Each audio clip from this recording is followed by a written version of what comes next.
검찰이 이재명 죽이겠다고 파면 팔수록 오히려 국민의힘의 악재만 터지고 있습니다.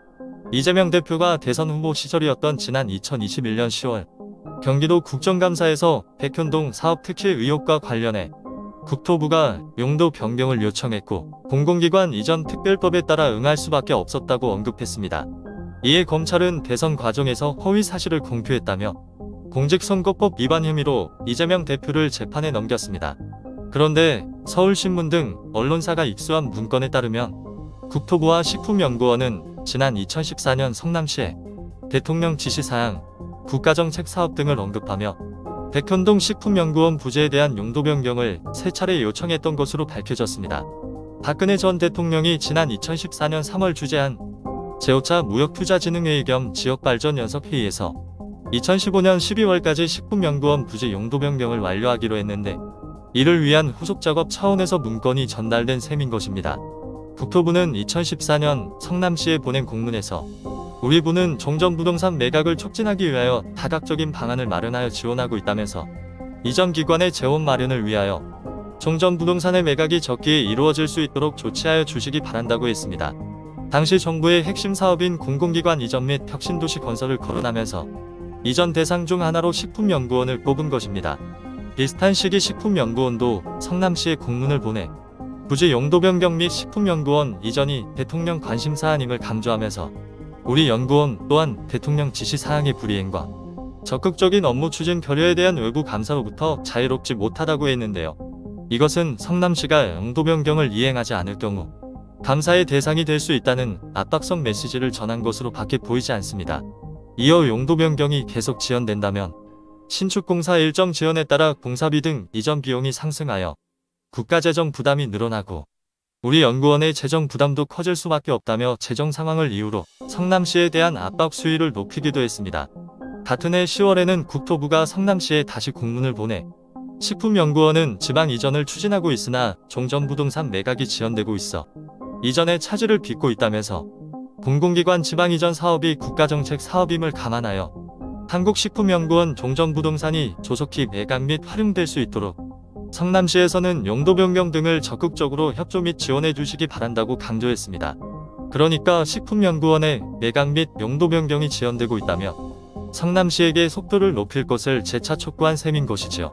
물론 국토부는 공문을 통해 다만 도시군 기본계획은 도시의 장래 발전 방향을 제시하는 정책임을 감안하여 비시에서 적에 판단하여야 할 사항임을 알려드립니다라고 하긴 했지만 중앙정부와 이전 대상이 되는 식품연구원이 이 정도로 압박하고 촉구한 것이라면 사실상 국토부가 성남시의 용도 변경을 지시한 것과 다름이 없습니다. 지자체는 중앙정부의 요구를 거부하기 힘든 관계니까요. 그럼에도 불구하고 모든 것이 성남시의 판단에 따른 것이라 주장하는 것은 국민을 기만하는 일인 것입니다. 이로써 백현동마저 이재명 대표의 결백을 향해 나아가고 있는 느낌입니다. 검찰이 파면 팔수록 이재명 대표의 잘못이 드러나기는커녕 보수 정권의 민낯만 드러나고 있네요. 그런 와중에 이재명 대표는 윤석열이 망쳐놓은 일본에 대한 대한민국의 자존심을 다시 높이려는 시도를 하고 있습니다. 더불어민주당 이재명 대표가 독도의 날을 법정 기념일로 제정하는 내용의 법률 개정안을 대표 발의했습니다.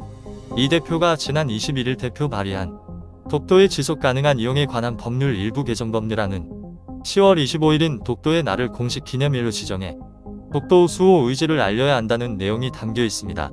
또 해양수산부 장관이 독도와 그 주변 해역의 이용과 보전 등을 위해 5년마다 세우는 기본계획에 독도 영토주권 공고와 독도 관련 국내외 동향 파악 등 사항을 추가하도록 했습니다. 이재명 대표는 개정안 제안 이유로 독도가 우리나라의 영토임이 명백함에도 기본계획에는 실질적인 독도의 영토주권 공고화를 위한 사항이나 국내외의 독도 관련 상황에 대응에 필요한 내용이 포함되어 있지 않아 이에 대한 보완이 필요하다는 지적이 제기되고 있다고 밝혔습니다. 또한 독도 수호에 대한 의지를 대내외에 알리기 위해 독도 관련 민간단체에 의해 매년 10월 25일 독도의 날 행사가 개최되고 있으나 독도에 대한 정체성을 확립하고 그 중요성을 알리기 위해 독도의 날을 법률에 따른 공식 기념일로 지정해야 한다는 의견이 있다고 부연했습니다. 일본은 지금도 독도를 자기네 영토로 만들기 위해 온갖 짓을 다 하고 있습니다.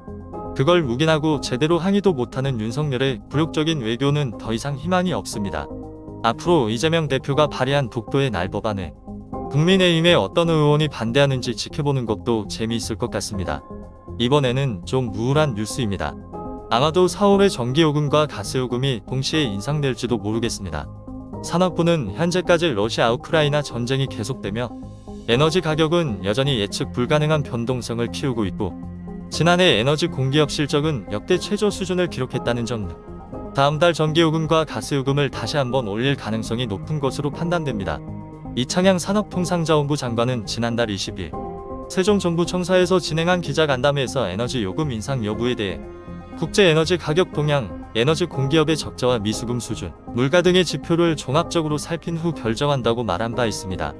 우선 에너지 공기업인 한전은 지난해에만 32조 6,034억 원 영업 손실을 냈고, 가스공사는 지난해 부채 비율이 연결 기준 500%를 기록했습니다. 게다가 민수용 미수금이 지난해 8조 6천억 원까지 늘어났습니다. 세 번째 지표이자 인상 우려인으로 거론되는 물가는 상승률이 둔화될 전망입니다. 앞서 추경호 경제부총리 겸 기재부 장관은 지난 9일 정부 세종청사에서 진행된 기자간담회에서 물가 상승세는 당분간 계속될 것으로 보인다면서도 이달에 특별한 기상 악화 요인이나 돌발 요인이 없으면 2월 4.8%보다 낮은 수준이 될 것이라고 말했습니다. 이에 이재명 더불어민주당 대표는 윤석열 정부를 향해 2분기 가스와 전기요금 인상 계획을 전면 재검토하라고 요구했습니다. 이재명 대표는 27일 오전 당 최고위원회에서 정부가 난방비 폭탄 사태를 방치하더니 겨울이 끝나자마자 다시 국민에게 공공요금 폭탄 안기려고 한다면서 이같이 말했습니다.